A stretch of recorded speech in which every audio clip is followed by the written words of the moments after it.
മഹാലക്ഷ്മി സീരിയലിൻ്റെ ഇന്നത്തെ എപ്പിസോഡിൻ്റെ പ്രമുഖ വിശേഷങ്ങളിലേക്ക് എല്ലാവർക്കും സ്വാഗതം. അങ്ങനെ നമ്മളുടെ മേഘനാഥനാണെങ്കിൽ പഴയ രീതിയിലേക്ക് തിരികെ വരുന്ന ഒരു എപ്പിസോഡാണ് ഇന്ന് വരാൻ പോകുന്നത്.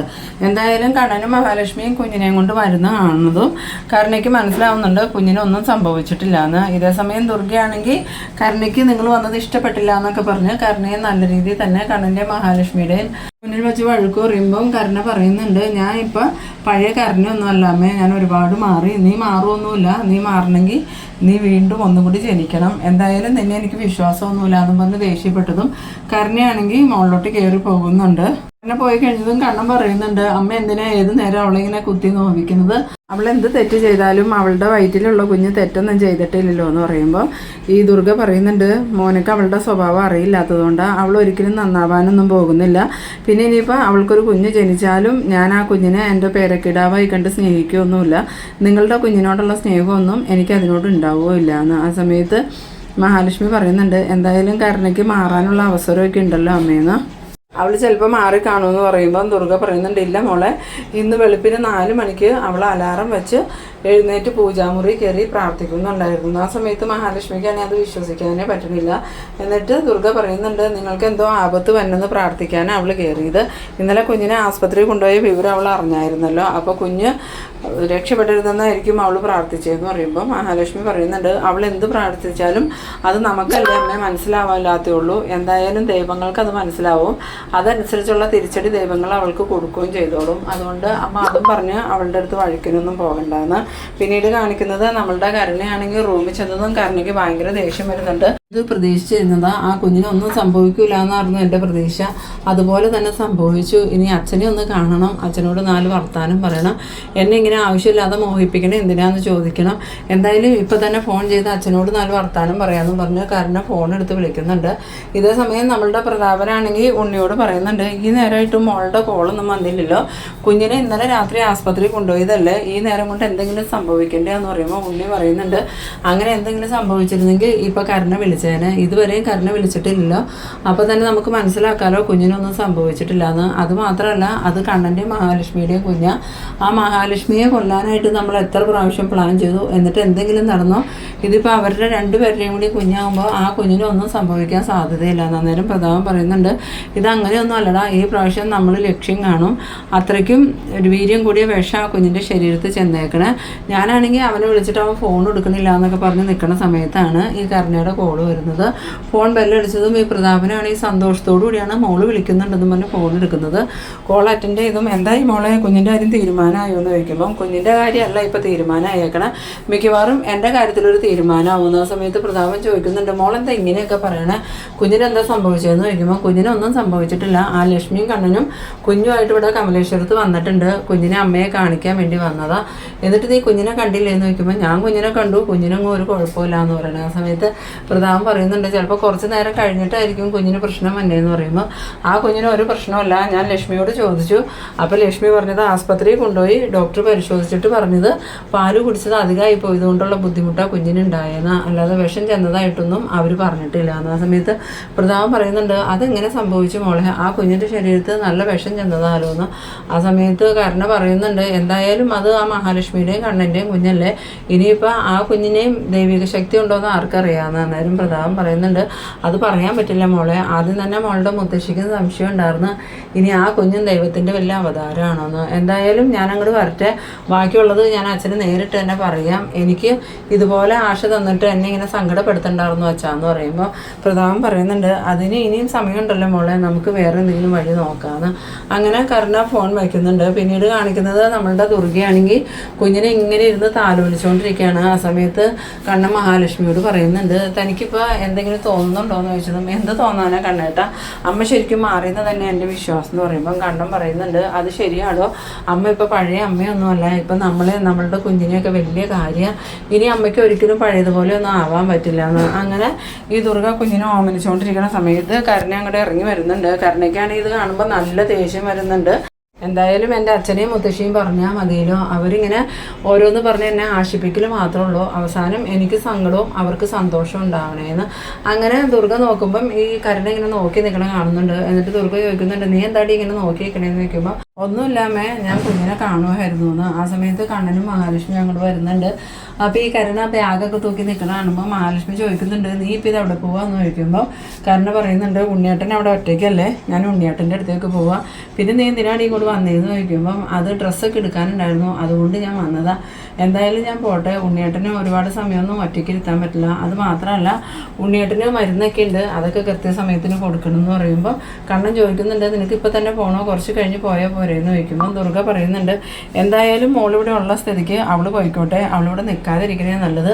ഇവളിവിടെ ഉണ്ടെങ്കിൽ നമ്മളെപ്പോഴും മോളുടെ അടുത്ത് തന്നെ നിൽക്കേണ്ട വരുമെന്ന്. ആ സമയത്ത് കരുണയാണെങ്കിൽ ഒന്നും മിണ്ടാതെ ഇങ്ങനെ സങ്കടത്തോടുകൂടി നിൽക്കുന്നുണ്ട്. ആ സമയം മഹാലക്ഷ്മി പറയുന്നുണ്ട്, വേണ്ടമ്മേ അവളെ ഒന്നും പറയണ്ട, അവൾ പോയിക്കോട്ടെ എന്ന്. അങ്ങനെ കരുണ ദേഷ്യത്തോടുകൂടി തന്നെ പോണ വഴിക്ക് പറയുന്നുണ്ട്, ഇത് അധികം നാളൊന്നും ഉണ്ടാവില്ല, നിങ്ങളുടെ സന്തോഷം അധികം വൈകാതെ തന്നെ ഞാൻ ഇല്ലാതാക്കുമെന്നും പറഞ്ഞുകൊണ്ടാണ് ഈ കരുണ പോണേ. കരുണ പോയി കഴിഞ്ഞതും ദുർഗ മഹാലക്ഷ്മിയോടും കണ്ണനോടും പറയുന്നുണ്ട്, നിങ്ങൾ വന്നത് അവൾക്ക് ഒട്ടും ഇഷ്ടമായിട്ടില്ല, അതാ അവൾ ഇപ്പം തന്നെ പോയത്. ഇന്നലെ വന്നതാ, ഡ്രസ്സ് എടുത്തുകൊണ്ട് പോകണമെങ്കിൽ അവൾക്ക് ഇന്നലെ തന്നെ പോവായിരുന്നു, പക്ഷെ അവൾ പോവാതെ ഇവിടെ തന്നെ നിന്നതാ, നിങ്ങൾ വന്നതുകൊണ്ട് അവളിപ്പോൾ പോയെന്ന്. പിന്നീട് കാണിക്കുന്നത് നമ്മളുടെ മേഘനാഥനെ പരിശോധിക്കാനായിട്ട് തോമസ് ഡോക്ടർ വരികയാണ്. തോമസ് ഡോക്ടർ പരിശോധനയൊക്കെ കഴിഞ്ഞിട്ട് വാമദേവനോട് പറയുന്നുണ്ട്, എന്തായാലും മേഘനാഥന് നല്ല പുരോഗതി ഉണ്ട്, തൽക്കാലം നിങ്ങൾ അവനെ ഒന്ന് പിടിച്ചെഴുന്നേൽപ്പിച്ച് നടത്തി നോക്കാൻ. അങ്ങനെ വാമദേവനാണെങ്കിൽ ഈ മേഘനാഥനെ പിടിച്ചെഴുന്നേൽപ്പിച്ച് നടത്തുന്നുണ്ട്. ആ സമയത്ത് മേഘനാഥൻ കുഴപ്പമൊന്നുമില്ലാണ്ട് നടക്കുന്നുണ്ട്. അത് കണ്ടതും വാമദേവന് നല്ല സന്തോഷമാകുന്നുണ്ട്. എന്നിട്ട് വാമദേവൻ പറയുന്നുണ്ട്, ഡോക്ടറെ ഇനി ഇവനെ കയ്യെ പിടിക്കാണ്ട് ഇവനക്ക് നടക്കാൻ പറ്റില്ല എന്ന് ചോദിക്കുമ്പോൾ ഇപ്പം തന്നെ ഇവനക്ക് നല്ല പുരോഗതി ഉണ്ട്, അധികം വൈകാതെ തന്നെ ഇവനക്ക് ഒറ്റയ്ക്ക് നടക്കാൻ പറ്റും, അത് മാത്രമല്ല ഇവൻ്റെ സംസാരശേഷിയും തിരിച്ചു കിട്ടും. പിന്നെ ഞാനൊരു കാര്യം പറഞ്ഞേക്കാം, സ്വന്തമായിട്ട് നടക്കാൻ തുടങ്ങിക്കഴിയുമ്പം കണ്ണനെ മഹാലക്ഷ്മിനെ ഉപദ്രവിക്കാനായിട്ട് പോകരുത്, അവനവൻ്റെ കാര്യം നോക്കി നടന്നോളണം, ഇല്ലെങ്കിൽ ഇതിനും വലിയ തിരിച്ചടിയായിരിക്കും നിനക്ക് കിട്ടാൻ പോണേ. മാർക്കോയെ അറിയാലോ, മാർക്കോ കണ്ണൻ്റെ മഹാലക്ഷ്മിയുടെ രക്ഷയ്ക്ക് വേണ്ടി എന്തും ചെയ്യാൻ മടിക്കില്ല.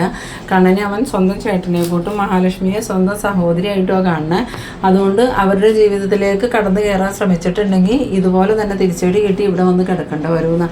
ആ സമയത്ത് മേഘനാഥനക്കൊന്നും മിണ്ടാൻ പറ്റുന്നില്ലെങ്കിലും വാമദേവൻ പറയുന്നുണ്ട്, ഇല്ല ഡോക്ടറെ, ഇനി ഞങ്ങൾ അവരുടെ കാര്യത്തിലൊന്നും ഇടപെടാൻ പോകില്ല, ഞങ്ങൾ ഞങ്ങളുടെ കാര്യം നോക്കി നടന്നോളാം എന്ന് പറയുമ്പോൾ തോമസ് ഡോക്ടർ പറയുന്നുണ്ട്, എനിക്ക് നിങ്ങൾ പറയണത് വിശ്വാസമൊന്നുമില്ല, ഇതിനു മുമ്പ് പല പ്രാവശ്യവും നിങ്ങൾ ഇത് തന്നെ പറഞ്ഞേക്കണേ, എന്നിട്ട് നിങ്ങൾ കണ്ണനെ മഹാലക്ഷ്മിയെ ഉപദ്രവിക്കാനാണ് നടന്നേക്കണേന്ന്. അങ്ങനെ തോമസ് ഡോക്ടർ പോയി കഴിഞ്ഞതും ഈ വാമദേവനാണ് ഈ മേഘനാഥനോട് പറയുന്നുണ്ട്, എന്തായാലും നീ കറക്റ്റ് സമയത്താണ് മേഘ എഴുന്നേറ്റ് നടക്കാറായത്, ഇനിയിപ്പം ആ കണ്ണനെ മഹാലക്ഷ്മിയെ എന്തെങ്കിലും ചെയ്യണമെങ്കിൽ നീയും കൂടി ഉണ്ടല്ലോ, ഞങ്ങൾ ജയിലിൽ പോയാലും പുറത്ത് നീ ഉള്ളതുകൊണ്ട് ഞങ്ങൾക്ക് സമാധാനമായിട്ട് അവിടെ കിടക്കാം, ആ കണ്ണനെയും മഹാലക്ഷ്മിയും അവരുടെ കുഞ്ഞിനെ സന്തോഷമായിട്ട് ജീവിക്കാൻ അനുവദിക്കരുതാണ്. ആ സമയത്ത് നമ്മളുടെ മേഘനാഥൻ്റെ മുഖമൊക്കെ ആണെങ്കിൽ ഒരു ക്രൂര പാവമാവുന്നുണ്ട്. പിന്നീട് കാണിക്കുന്നത് നമ്മളുടെ തോമസ് ഡോക്ടർ എന്ന് സാഹറിനോട് ഈ വിവരങ്ങളൊക്കെ പറയാണ്. ആ മേഘന എഴുന്നേറ്റ് നടന്നു തുടങ്ങി, അധികം വൈകാതെ അവൻ പൂർണ്ണ ആരോഗ്യവാനാവുമെന്ന് പറയുമ്പം സാഹർ പറയുന്നുണ്ട്, അത് വലിയ പ്രശ്നമാവില്ല സാറേ, അവൻ പഴയ രീതിയിലായിട്ടുണ്ടെങ്കിൽ എന്നെയും മഞ്ജുവിനെയും അതുപോലെ കണ്ണൻ സാറിനെയും മഹാലക്ഷ്മിനെയും ഒന്നും ജീവിക്കാൻ അനുവദിക്കില്ലല്ലോ എന്ന് പറയുമ്പോൾ ഞാനത് അവനോട് പറഞ്ഞിട്ടുണ്ട്, ഇനിയും കണ്ണനെയും മഹാലക്ഷ്മിയും ഉപദ്രവിക്കാൻ നടന്നിട്ടുണ്ടെങ്കിൽ ഇതിലും വലിയ തിരിച്ചടിയായിരിക്കും കിട്ടാൻ പോണേ, മാർക്കോ വെറുതെ വിടില്ല എന്ന് പറഞ്ഞിട്ടുണ്ട്. പക്ഷെ അവൻ എല്ലാം സമ്മതിച്ചിട്ടുണ്ടെങ്കിലും അവൻ്റെ മനസ്സിൽ ഇപ്പം നമുക്കറിയാലോ, എങ്ങനെയെങ്കിലും കണ്ണനെ മഹാലക്ഷ്മിയെ ഇല്ലാണ്ടാക്കിയിട്ട് അവരുടെ സ്വത്ത് സ്വന്തമാക്കണം എന്നുള്ള ചിന്തയിൽ അച്ഛനും മോനും ഇപ്പോഴും കഴിയണേന്ന്. ആ സമയത്ത് സാഹർ പറയുന്നുണ്ട്, ഇങ്ങനെയായിരുന്നെങ്കിൽ അവനെ ചികിത്സിക്കുന്നുണ്ടായിരുന്നു സാറേ എന്ന് പറയുമ്പോൾ അത് പറ്റില്ല സാഹറെ, എത്ര ക്രൂരനാണെങ്കിലും നമ്മളുടെ മുന്നിലൊരു രോഗി വന്ന ഒരു ഡോക്ടർ എന്ന നിലയിൽ അവരെ ചികിത്സിക്കേണ്ടത് എൻ്റെ കടമയാണ്. പിന്നീട് കാണിക്കുന്നത് നമ്മളുടെ കരുണയാണെങ്കിൽ ആസ്പത്രിയിലേക്ക് തിരിച്ചു വന്നതും പ്രതാപൻ്റെ അടുത്ത് വന്നിട്ട് ചോദിക്കുന്നുണ്ട്, അച്ഛൻ ശരിക്കും എന്നെ സന്തോഷിപ്പിക്കാനാണോ നടക്കുന്നത് അതോ എന്നെ കരയിപ്പിക്കാനാണോ എന്ന് ചോദിക്കുമ്പോൾ എന്താ മോളെ ഇങ്ങനെ പറയണേ, മോളെ സന്തോഷിപ്പിക്കാൻ തന്നെയാണ് ഞാൻ ഓരോന്നും ചെയ്തത്, പക്ഷേ എല്ലാം പരാജയപ്പെടുന്നത് എൻ്റെ കുറ്റമല്ല എന്ന് പറയുമ്പം കരുണ പറയുന്നുണ്ട്, ഇന്ന് ഞാൻ പൂജാമുറി കയറി ആ കുഞ്ഞും കണ്ണനും മഹാലക്ഷ്മി ഇല്ലാണ്ട് അവിടുന്ന് പ്രാർത്ഥിച്ച അച്ഛാ, ആ സമയത്ത് ആ അയ്യപ്പ വിഗ്രഹത്തിൽ നിന്നും ഒരു പ്രകാശം വന്നു, ആ പ്രകാശം കണ്ട് ഭയന്ന് ഞാൻ ആ പൂജാമുറിയിൽ നിന്ന് ഇറങ്ങി ഓടിയുന്നു. ആ സമയത്ത് പ്രതാപൻ പറയുന്നുണ്ട്, ഞാൻ മോളോട് പറഞ്ഞില്ലേ ആ അയ്യപ്പ വിഗ്രഹം വെറും വിഗ്രഹമൊന്നുമല്ല, ശരിക്കും ജീവനുള്ള വിഗ്രഹം, അതുകൊണ്ട് നമ്മൾ സൂക്ഷിച്ച് നിന്നില്ലെങ്കിൽ തിരിച്ചടി കിട്ടുന്നത് നമുക്കായിരിക്കും എന്ന് പറയുമ്പോൾ കരുണ പറയാണ്, ഞാൻ അവർക്ക് ദോഷം വരാൻ പ്രാർത്ഥിച്ചത് കൊണ്ടായിരിക്കും ആ വിഗ്രഹത്തിൽ നിന്നും അങ്ങനെ ഒരു അനുഭവം എനിക്ക് ഉണ്ടായത്.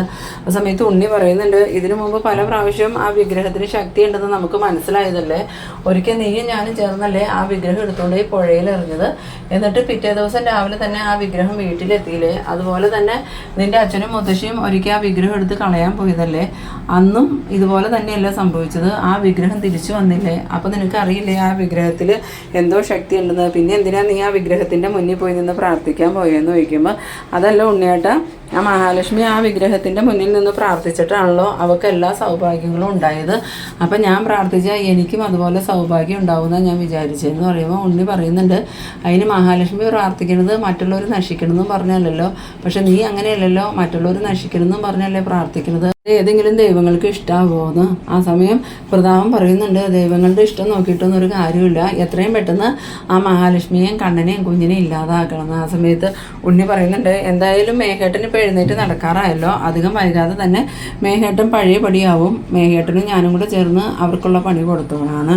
പിന്നീട് കാണിക്കുന്നത് നമ്മളുടെ സാഹർ വീട്ടിലേക്ക് ചെല്ലുമ്പോൾ മഞ്ജു പറയുന്നുണ്ട്, ഏട്ടനും കുഞ്ഞും ഏടത്തെയും കൂടി വീട്ടിലോട്ട് പോയി എന്ന് ലേഖിച്ച് വിളിച്ചപ്പോൾ പറഞ്ഞതും ഈ സാഹർ പറയുന്നുണ്ട്, അതെന്തിനാ അവർ ഇത്ര ധൃതി പിടിച്ച് കമലേശ്വരത്തേക്ക് പോയത്? ഇപ്പോഴും നിൻ്റെ അമ്മയെ എനിക്ക് വിശ്വാസമില്ല എന്ന് പറയുമ്പോൾ മഞ്ജു പറയുന്നുണ്ട്, എൻ്റെ സ്വന്തം അമ്മയെ എനിക്ക് പോലും വിശ്വാസമില്ല, പക്ഷേ ഏട്ടനും എടുത്തിയും അമ്മയെ വിശ്വസിച്ചേക്കുക എന്ന് പറഞ്ഞതും സാഗർ പറയുന്നുണ്ട്, പിന്നെ വേറൊരു കാര്യമുണ്ട് മഞ്ജു, ആ മേഘനാഥനില്ലേ അവൻ പഴയ രീതിയിലായി തുടങ്ങിയത്. അത് കേട്ടതും മഞ്ജു പറയുന്നുണ്ട്, അവൻ പഴയ രീതിയിലായിട്ടുണ്ടെങ്കിൽ ഉടനെ മാർക്കോയെ വിവരം അറിയിക്കണം, മാർക്കോ ഒന്നും കൂടി അവനെ കൈകാര്യം ചെയ്താൽ അവൻ വീണ്ടും പഴയതുപോലെ തന്നെ ആയിക്കോളും എന്ന് പറയുമ്പോൾ സാഗർ പറയുന്നുണ്ട്, അവൻ കരിമൂർഖന, അവൻ പഴയ രീതിയിലായി കഴിഞ്ഞാൽ അവൻ കണ്ണൻ സാറിനെയും മഹാലക്ഷ്മിയെയും കുഞ്ഞിനെയും സന്തോഷമായിട്ട് ജീവിക്കാൻ സമ്മതിക്കൂല എന്ന് പറഞ്ഞതും ഈ മഞ്ജു പറയുന്നുണ്ട്, അവർക്ക് മാത്രമല്ല അത് നമുക്കും ദോഷം ചെയ്യുമെന്ന് പറയുമ്പോൾ സാഗർ പറയുന്നുണ്ട്, അത് മഞ്ജു പറഞ്ഞത് നേരെ, നമ്മളെയും അവൻ മനസ്സമാധാനമായിട്ട് ജീവിക്കാൻ അനുവദിക്കൂല. ഇത്രയും നാളും അവൻ അനങ്ങാതെ കിടന്നുകൊണ്ട് അവനെ കൊണ്ടുള്ള പ്രശ്നമൊന്നും ഉണ്ടാകുന്നില്ല. ആ വാമദേവനും പ്രതാപനും ഉണ്ണിയ പ്രശ്നക്കാരായിട്ടുണ്ടായിരുന്നുള്ളൂ. ഇനിയിപ്പോൾ അവരെക്കാളും വലിയ പ്രശ്നം ഈ മേഘനാഥൻ കൊണ്ടായിരിക്കുമെന്ന്. ആ സമയത്ത് മഞ്ജു പറയുന്നുണ്ട്, ഇനി അവൻ പ്രശ്നത്തിന് വന്നിട്ടുണ്ടെങ്കിൽ അവനെ മാർക്കോ തന്നെ കൈകാര്യം ചെയ്തോളും, അതൊന്നും ഓർത്ത് സാഗരേട്ടൻ ടെൻഷൻ ആവണ്ട. എനിക്കിപ്പോൾ വേറെ ടെൻഷനാ, ഏടത്തെയും കുഞ്ഞും കമലേശ്വരത്ത് സുരക്ഷിതരാണോ എന്ന് അറിയില്ലല്ലോ എന്ന് പറയുമ്പോൾ സാഗർ പറയുന്നുണ്ട്, അതോർത്ത് നീ പേടിക്കുമൊന്നും വേണ്ട, അവരുടെ കൂടെ കണ്ണൻ സാറും ഉണ്ടല്ലോ, ഇന്ന് ഒരു ദിവസം മാത്രമല്ലേ അവിടെ നിൽക്കുള്ളൂ, നാളെ തന്നെ അവർ അനന്തവൻ്റെ വീട്ടിലേക്ക് തിരിച്ചു പോകുമല്ലോ. അന്നേരം മഞ്ജു പറയുന്നുണ്ട്, എന്തായാലും കരുണ അവിടെ ഇല്ലയെന്നാണ് പറഞ്ഞത്, അതുകൊണ്ട് പകുതി സമാധാനമുണ്ട്. പിന്നെ എൻ്റെ അമ്മ മാത്രമല്ലേ, എൻ്റെ അമ്മയെ കൈകാര്യം ചെയ്യാൻ ഏടത്തേക്കും ഏട്ടനും അറിയാമെന്ന്. അത് കേട്ടതും സാഗർ ഇങ്ങനെ സന്തോഷത്തോടുകൂടി നിൽക്കുന്ന ആ ഒരു സീനിലാണ് ഈ എപ്പിസോഡ് അവസാനിക്കുന്നത്. അപ്പോൾ നിങ്ങൾ എൻ്റെ വീഡിയോ ആദ്യമായിട്ടൊക്കെ കാണുന്നവരാണെങ്കിൽ എൻ്റെ ചാനലൊന്ന് സബ്സ്ക്രൈബ് ചെയ്യാനും എൻ്റെ വീഡിയോ നിങ്ങൾക്ക് ഇഷ്ടമായാൽ ലൈക്ക് ചെയ്യാനും ഷെയർ ചെയ്യാനും മറക്കരുത്.